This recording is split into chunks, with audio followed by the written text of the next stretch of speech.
नमस्कार, तुमच्या सर्वांचे स्वागत आहे आपल्या यूट्यूब चॅनलवर। तर बघा मित्रांनो, या ठिकाणी आंदोलन जे आहे ते तीव्र झालेले आहे। तुम्ही काल TV9 मराठीवर बघितलेच असेल की खूप सारे मुलं जे आहे ते रस्त्यावर उतरलेले आहे आणि या ठिकाणी PSI वय वाढ करण्यासंबंधी त्यांनी आंदोलन तीव्र केलेले आहे। त्यांचे असे म्हणणे आहे की ही परीक्षा जी आहे ती एका महिन्यानी पुढे गेली पाहिजे आणि या ठिकाणी सरकारने त्यांची मागणी मान्य केली पाहिजे। PSIसाठी वयोमर्यादामध्ये वाढ केलेली पाहिजे। तर या संबंधित बघा अतिशय महत्त्वाची अपडेट MPSCच्या वेबसाईटवर आज आलेली आहे। तर यांनी बघा लेटेस्ट अनाउन्समेंटमध्ये एक अनाउन्समेंट टाकलेली आहे। लेटेस्ट अनाउन्समेंटमध्ये एक अनाउन्समेंट आलेली आहे की तुमची या ठिकाणी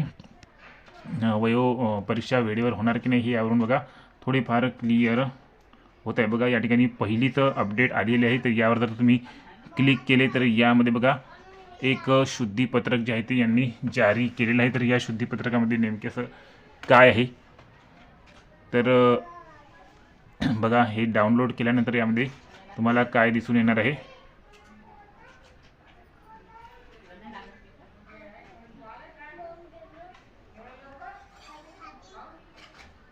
तर नंबर 1 ची हे अपडेट आहे बघा, आजच आलेली अपडेट आहे।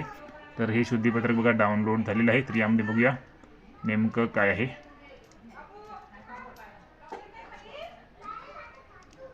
तर ही जी फाईल आहे ती डाउनलोड झालेली आहे बघा। पण हे शुद्धीपत्रक बघा दिनांक या ठिकाणी तुम्ही बघून घ्या, त्यावरून तुमचा मॅटर सॉल्व्ह होऊन जाईल। बघा 8 डिसेंबर 2025, परंतु शुद्धीपत्रक आलेले आहे आज। तर याआधी बघा कोणतीही नोटिफिकेशन MPSCच्या वेबसाईटवर प्रकाशित नव्हती, परंतु आज जे आहे ते हे टाकण्यामागचं कारण काय की बघा या ठिकाणी समजा MPSCकडून चूक झालेली असू शकते। या ठिकाणी बघा त्यांनी टाकलेलं असू शकते की त्यांना या ठिकाणी शुद्धीपत्रक टाकायचे असेल की जाहिराती या ठिकाणी चेंज झाल्या, हे देखील एक कारण असू शकते।